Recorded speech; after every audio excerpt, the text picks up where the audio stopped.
2, 2, 3, 3, 4, 4, 5, 5, 6, 6, 7, 7, 8, 8, 9 9 et 10.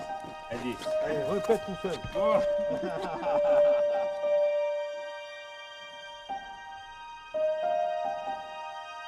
Cada día que me levanto, la experiencia que estamos llevando a cabo con la memoria es el camino, creo que merece más la pena, ¿no? Y a pesar de que cuesta, sobre todo a la hora de levantarnos, el ponerte las botas y la mochila, toda la ilusión que se ha generado y que sientes detrás es el principal motor para seguir adelante.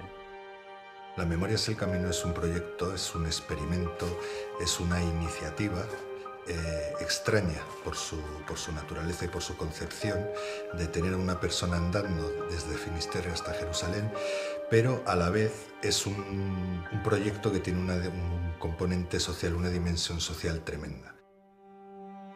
Una enfermedad malísima, muy dura. No sé si para él será dura, pienso que también, hasta el momento en que dejan de perder la conciencia. ¿Quién soy yo? A ver, mírame.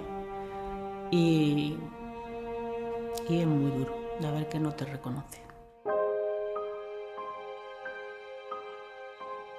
Quizás uno de los momentos más emotivos, aunque ha habido muchos, ¿no? A lo largo de este viaje, pues obviamente y lógicamente ha sido o fue cuando llegué a Pamplona, ¿no? Al final pues es mi ciudad, es la ciudad que me vio crecer, donde tengo la mayor parte de la familia y de los amigos, y eso pues bueno, te insufla mucha energía, mucho ánimo.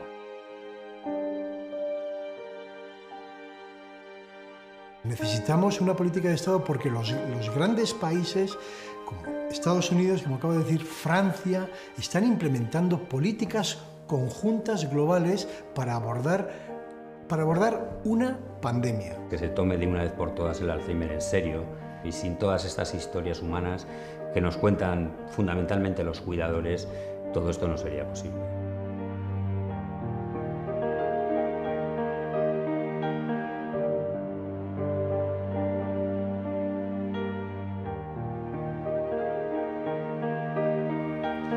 Guillermo Nagore, muy buenas noches. Hola, muy buenas noches. Gracias por estar con nosotros. Nada, gracias a vosotros. ¿Vamos a llegar a ver realmente en España una política de Estado sobre el Alzheimer? Sí, sin ninguna duda, sin ninguna duda. El problema es el de siempre. Si llegamos con un montón de años de retraso, que históricamente es a lo que estamos acostumbrados, o nos ponemos en serio ahora, pero sin ninguna duda porque nos va a pasar por encima, claro. ¿Y qué es lo que se necesita para que se haga? Porque movimientos como el tuyo, que has arrastrado a miles de personas que de repente han dedicado más de 5 minutos a esto del Alzheimer. Todos hemos oído hablar del Alzheimer, todos conocemos a alguien que tiene un abuelo, un padre, pero parece que aquí no se pone nadie en serio. Yo creo que voluntad política, es decir, lo de la crisis no deja de ser una excusa. Yo no soy ningún experto, eso de antemano, ni soy la persona indicada. Yo al final lo que he hecho ha sido pues, bueno, meter un poquito de ruido, ¿no? Para eso están las personas competentes, en este caso la Confederación Española, la CEAFA, que me consta que están trabajando y muy duro detrás de esta política de Estado, y sentarse realmente con las administraciones. La excusa de no hay dinero no vale, porque se pueden sentar para hablar, aunque no haya dinero, bueno, vamos a intentar solucionar lo que se pueda solucionar, ¿no? Porque esto es una batalla a largo plazo, ¿no? Entonces yo creo que al final, como todo en esta vida, es voluntad política, y es absolutamente necesario. Es necesario, y además, insisto con lo de la excusa de que el dinero no es la excusa. Cada día que dejamos pasar estamos perdiendo dinero de cara a futuro, eso es muy evidente. ¿Cómo se te ocurrió poner en marcha esto de la memoria es el camino? 7.000 kilómetros, recorrer 7.000 kilómetros desde Finisterre hasta Jerusalén, porque en la familia, que yo sepa, no hay ningún caso, tampoco ningún caso cercano. ¿Por qué el Alzheimer? No, bueno, ya lo he repetido en bastantes ocasiones. Al principio surge un poquito como aventura personal, y entre medio se metió el mundo del Alzheimer a través de CEAFA, de la Confederación Española, que fueron los que me propusieron pues, encabezar la reivindicación por la política de Estado y la sensibilización por el Alzheimer, y bueno, y ahí es cuando tomé la decisión de dejar el trabajo en el que estaba y lanzarme a la aventura, ¿no? Bueno, pues fue algo circunstancial, pero bueno, en un primer momento es circunstancial, después ya cuando te metes pues ya lo vives como una experiencia mucho más personal, conoces gente, conoces fundamentalmente cuidadores, ¿no? Que son los grandes paganos de toda esta historia, y ya pues pasa a ser algo personal tuyo, ¿no? Pero en un primer momento la verdad es que bueno, que fue algo completamente accidental, por decirlo de alguna manera. Y te voy a decir una cosa, no me arrepiento lo más mínimo. No me arrepiento lo más mínimo porque me parece, lo he dicho en alguna ocasión, ¿no? A todos nos gustan las causas románticas, las difíciles, bueno, tiene mucho punto de romanticismo, pero ponerse una camiseta del Che Guevara es sencillísimo. Luchar por la causa de los mayores, esa sí que es la causa más perdida de todas, así de claro. A todos nos gustan las causas perdidas, esa es la causa más perdida, la de los mayores. Y a veces podemos pensar que, bueno, a mí no me va a tocar. Bueno, no estamos exentos nadie, es una enfermedad, desgraciadamente no se sabe absolutamente nada, pero estadísticamente va relacionada con la esperanza de vida. Es una enfermedad que nos va a tocar a todos, así de claro, a todos nos va a tocar de forma directa o indirecta, y nos está tocando. Curiosamente hay mucha gente que no sabe igual que le está tocando, pues porque es una enfermedad que ha tenido durante un montón de años un estigma social, asociada con la locura.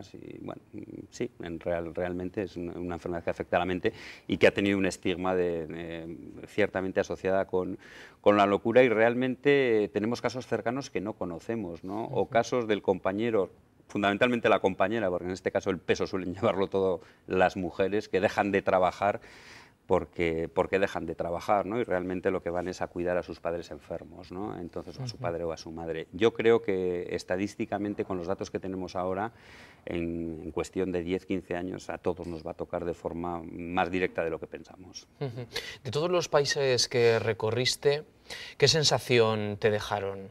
¿Hay países que pensamos que no están mejor preparados que España o lo contrario? ¿Te refieres en lo referente al Alzheimer? En política de Alzheimer, la verdad es que yo creo que el país que mejor organizado está es Francia, porque tienen un plan nacional, tienen una política de Estado. De todos los que pasé, yo creo que es el más preparado. A mí particularmente me fascina Italia, pero por los italianos. Es decir, que al final, como dicen ellos, no hay soldi, pero tienen la imaginación pues para conseguir sin dinero, que yo creo que tenemos que aprender mucho de ese carácter italiano, ¿no? Al final de con pocos recursos sacan petróleo, ¿no? Entonces es un pueblo, son supervivientes natos, salen de todas. Con lo cual, a mí me gustaría compararme con Italia, porque podemos estar en una situación económica similar, yo creo que nosotros estamos peor, pero después ellos tienen recursos por donde sea, ¿no? Yo recuerdo, por ejemplo, cuando estuve en Padua, que me alojaron allá, gente del Alzheimer de Padua, y cómo en una residencia de ancianos al uso, como las muchas que tenemos aquí, los propios trabajadores habían conseguido, porque les habían permitido la fundación, además la llevaban un grupo de ciegos, lo de Italia es muy fascinante, ¿no? Entonces habían conseguido bueno, pues que les diesen unos cursillos especiales, y ellos mismos habían creado una zona específica para enfermos de Alzheimer, utilizando los mismos fisioterapeutas, psicólogos.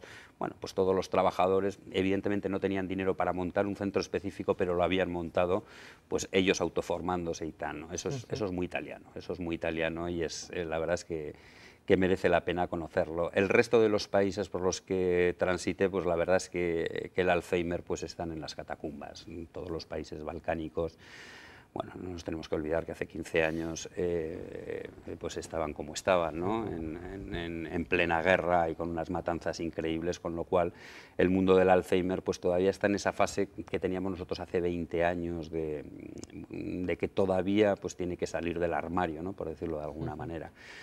Grecia, se me olvidaba Grecia. Grecia es un caso dramático, porque Grecia es un país en donde se ha trabajado mucho el asociacionismo al mismo nivel que aquí, ¿no? Y se habían conseguido muchas cosas y se les está cayendo el castillo de naipes absolutamente, ¿no? Entonces, quizás la situación más dramática Porque en otros países donde todavía no han empezado, pues bueno, no te da esa sensación de que están perdiendo lo que ya habían trabajado. En Grecia sí. Grecia es una situación realmente dramática, ¿no? Y bueno, Turquía, pues al final, Turquía, pues para que te hagas una idea o se hagan los telespectadores una idea, de 80 millones de habitantes, solo tienen un centro público de Alzheimer en Estambul, en donde tienen a 20 enfermos. Esa es toda la cobertura social que tienen. La incidencia del Alzheimer en Turquía, la verdad es que es mucho más pequeña, porque la esperanza de vida es más baja, ¿no? Pero ese es un poco el resumen de... Y después Israel, que evidentemente Israel sí que es un país muy avanzado. Has hablado de Italia y me ha venido a la cabeza aquel capítulo de la terapia con los burros, que siguiéndote en el blog y leyendo tus andanzas a lo largo de aquellos 7.000 kilómetros, más nos llamó la atención. ¿Tú cómo lo recuerdas? Porque a nosotros nos llamó la atención, nos llamó la atención muchas cosas. La verdad es que yo tengo un recuerdo maravilloso de Italia, de Bérgamo. Aquello fue en Bérgamo, en el centro Arioli Dolci de Bérgamo, en donde realizan terapias con burros. Aquí también se están empezando a hacer las terapias con animales, con bebés, ¿no? Porque son muy efectivas, y yo lo recuerdo, pues imagínate, yo en Bérgamo no conocía absolutamente a nadie y llego allá y me encuentro pues con 50 personas recorriendo con burros pues la cita alta de Bérgamo, que es preciosa, ¿no? Pues ¿cómo lo voy a recordar? Pues con muchísima nostalgia y cariño, ¿no? De todo el apoyo que me dieron, pero es que te voy a decir una cosa, a partir de Bérgamo, la gente de Bérgamo me creó a lo largo de Italia una red de acogida similar a la que tenía la resistencia francesa contra los nazis, con lo cual yo atravesé todo Italia durmiendo, me alojaban pues en casas particulares, en casas de curas. Recuerdo en Brescia que estuve en la zona de clausura de los monjes de San Juan de Dios, bebiendo champán, por cierto, con ellos. Al día siguiente estaba en un centro de expresidiarios, pues al lado de Venecia, y ellos, era la gente de Bérgamo, los que todos los días a las 12 del mediodía me mandaban un mensaje al Facebook en concreto y me daban las coordenadas. Guillermo, te está esperando Sandra Piazza en la vía Roma, no sé qué, ¿no? Yo llegaba ya, hola, el peregrino y tal, y me alojaban, me daban de cenar y al día siguiente seguía con la mochila. Con lo cual Italia la verdad es que disfruté muchísimo de la solidaridad de todo el mundo. La pena que tuve en Italia fue que no bajé de los 35 grados ningún día. Y encima fue donde te tocó también empezar a sufrir lo de recorrer los 7.000 kilómetros a pie. Sí, bueno, fueron 6.086 al final los kilómetros que hice. Sí, yo creo que fue más o menos a la salida de Verona, no recuerdo exactamente, pero ahí ya empecé a tener... Hay un problema...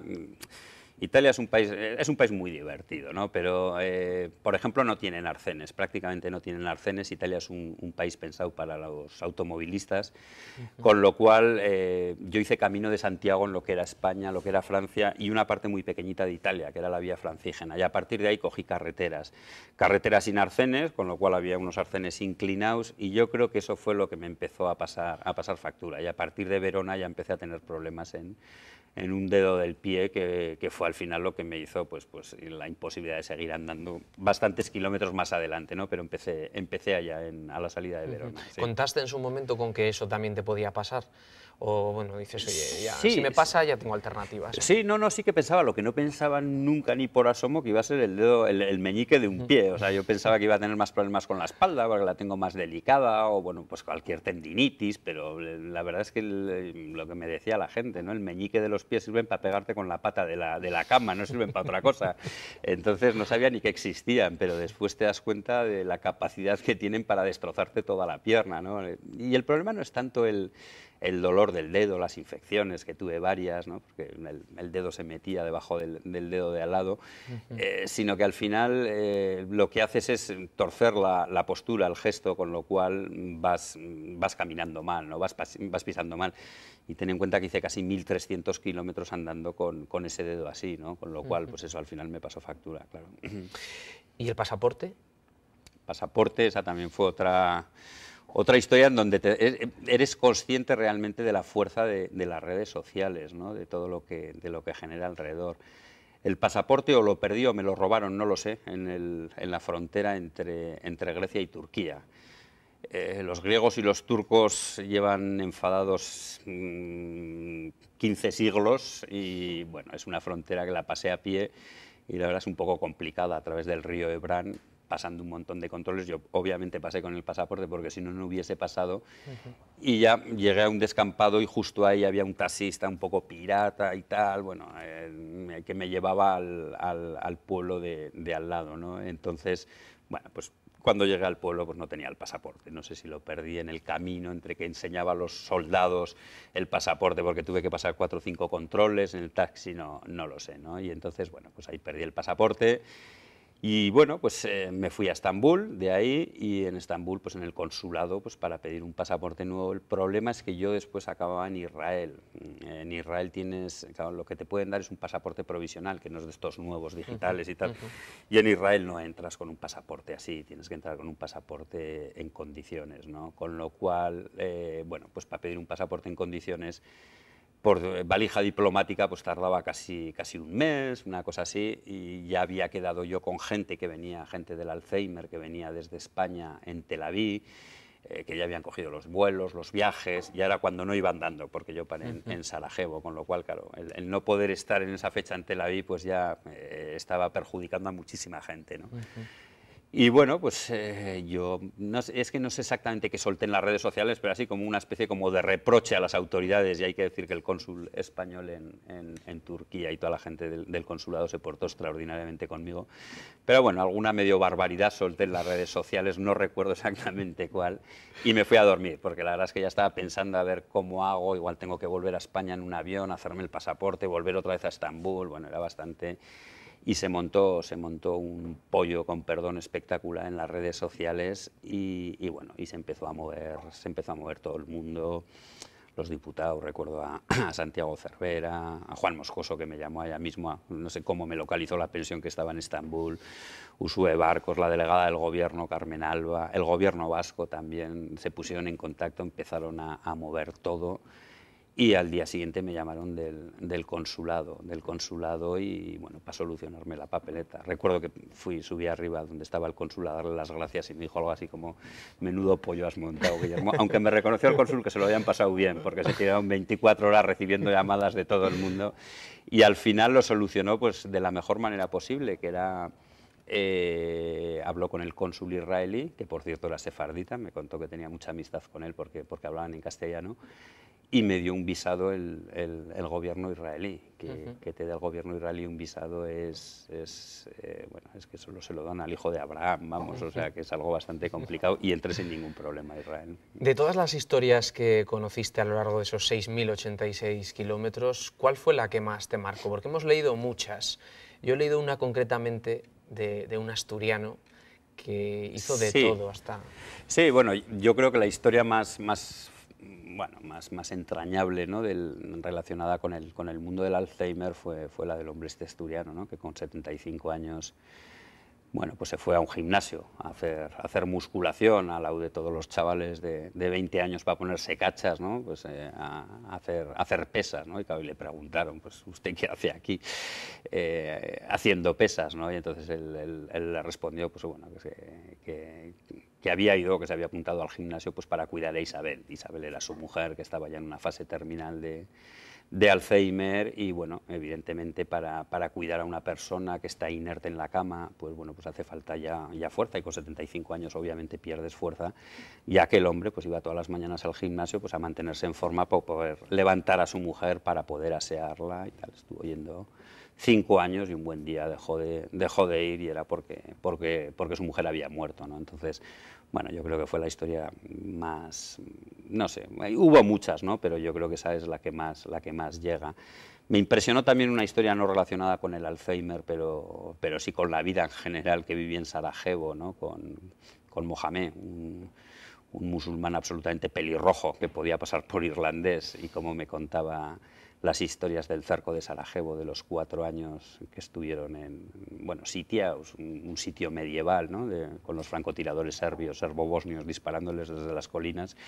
Sarajevo es una ciudad que en invierno puede estar a 20 grados, 25 grados bajo cero, y como me contaba la batalla que tenía con su madre, porque necesitaban hacer fuego. Entonces era la batalla que tenía con su madre, porque su madre le pedía sus libros para poder quemarlos, y al final él consiguió quemar los tacones de los zapatos de su madre, ¿no? Entonces, bueno, son historias que te llegan, ¿no? Porque estás allá y dices, bueno, ¿cómo vivió esta gente mientras nosotros nos estábamos silbando por no se sabe dónde, ¿no? Entonces, la verdad es que experiencias, tanto del mundo del Alzheimer como del camino en general, tuve muchas. Algún día tendré que escribirlas, pero como soy de por naturaleza vago, ya veremos. Bueno, te pudimos seguir a través del blog casi a diario. Eso tuvo que ser duro también, ¿no? Tener que responder a todos los que te animaban, te preguntaban, oye, que este ayuntamiento también, que se ha adherido, ¿no? Que va a firmar la declaración a favor. Yo, bueno, lo primero de todo, obviamente, si yo llegué hasta donde llegué es por todo el apoyo que tuve a través de redes sociales, por la gente que estuvo apoyando La Memoria es el Camino, los que se involucraron en el proyecto desde el primer día, de antes del primer día, eso está claro. Yo, si no tengo ese apoyo, no llego esos casi 4.000 kilómetros andando, pues porque no, al final el viaje ya no es solo tuyo, sino que es de mucha más gente, y cuando ves el apoyo eso te da fuerzas para seguir, eso es así de claro. Pero también te voy a decir otra cosa, o sea, yo había muchos días que descansaba andando, a pesar del dedo, pues porque al final, claro, después de andar 8 horas, el estar 4 horas con el móvil como los adolescentes, pues llegaba a días que era realmente casi insoportable, ¿no? Pero bueno, era el proyecto y al final toda la gente que estaba apoyando detrás, ¿no? Entonces lo que se creó en torno a las redes sociales y tal, pues fue muy importante y clave en el proyecto, ¿no? Te he leído muchas veces que, de hecho, dijiste, me indigna el viacrucis de los cuidadores, un servicio agotador en la más absoluta de las soledades. ¿Lo viste en España, lo viste en otros países? ¿Se repite el esquema en todos los sitios? En todos los lugares, es absolutamente el mismo. Los grandes paganos no del Alzheimer, de las demencias en general, son los cuidadores.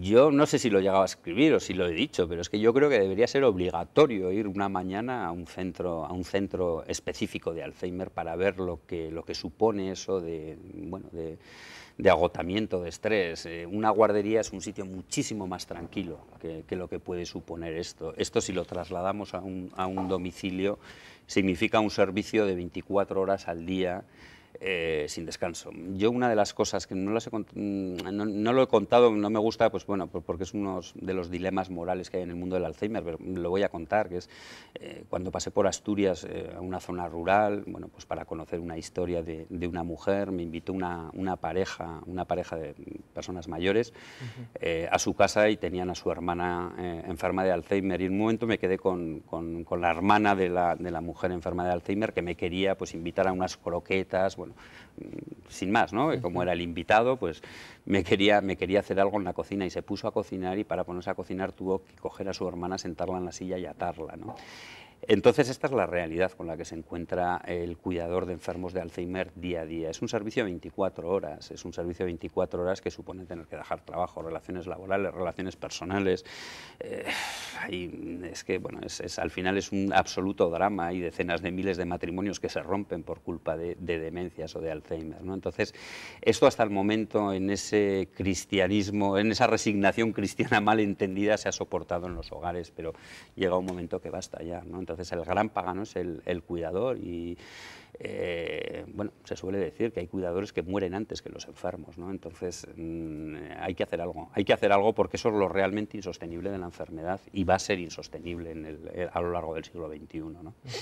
¿Y los enfermos? ¿En qué punto nos tenemos que poner también en el lugar de los enfermos? Bueno, yo vaya por delante que no soy ningún experto, con lo cual ni soy médico ni científico. Yo lo que he visto han sido pues enfermos, ¿no? Pero yo aquí probablemente metería la pata si me pongo a hablar de los enfermos, de lo que dicen de los enfermos de Alzheimer. Bueno, que para ellos, dentro de lo que cabe, es de las mejores enfermedades, porque no sabemos hasta qué punto pueden llegar a ser conscientes.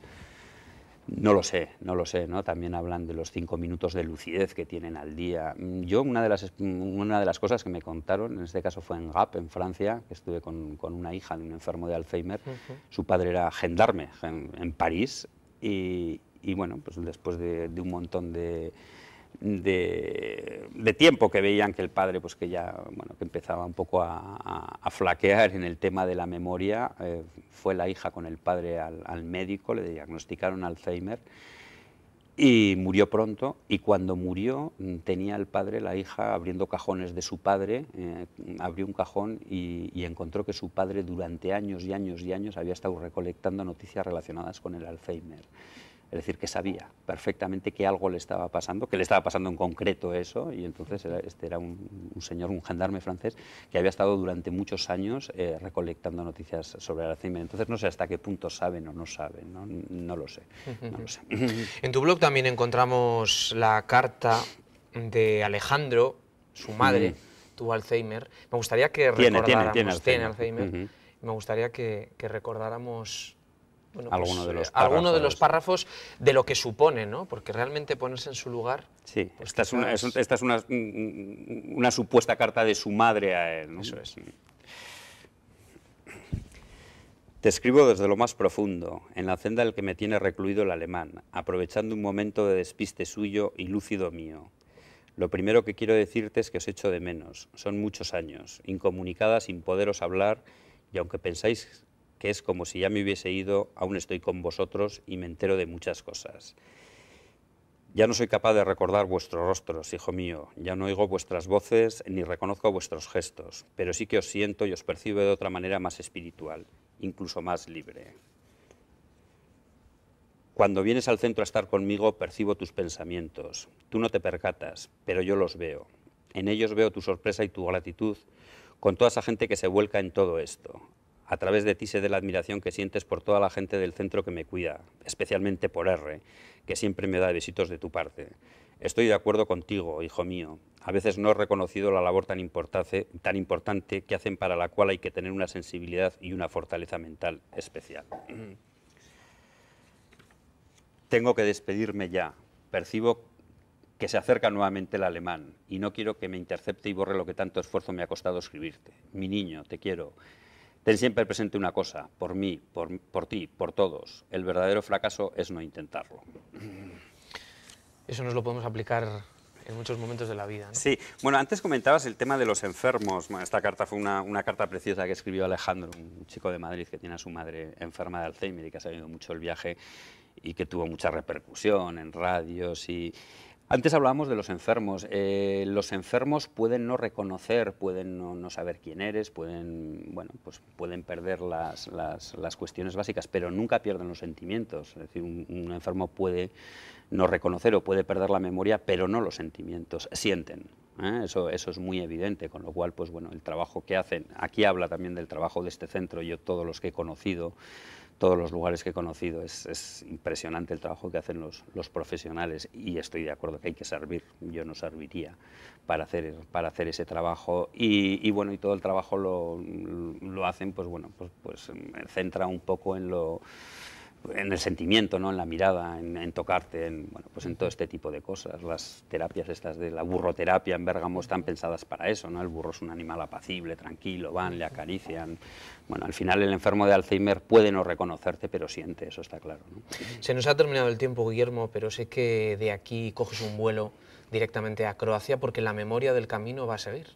Sí, la verdad es que sí. Al final, bueno, pues yo voy a seguir trabajando en este campo y en concreto en Croacia. Vamos a hacer acciones también con la gente del Alzheimer en un país en donde están en las catacumbas. Al final, Sandstrom, que es la empresa que me patrocinó, ha creado una división social que voy a llevar yo y vamos a realizar acciones sociales en los países, en determinados países, y ahora vamos a empezar por Croacia y abandonaremos el tiempo de Mordor maravilloso y ya la costa adriática, que no viene nada mal. Muchísimas gracias, Guillermo, y mucha suerte. Muchas gracias a vosotros. Gracias, buenas noches.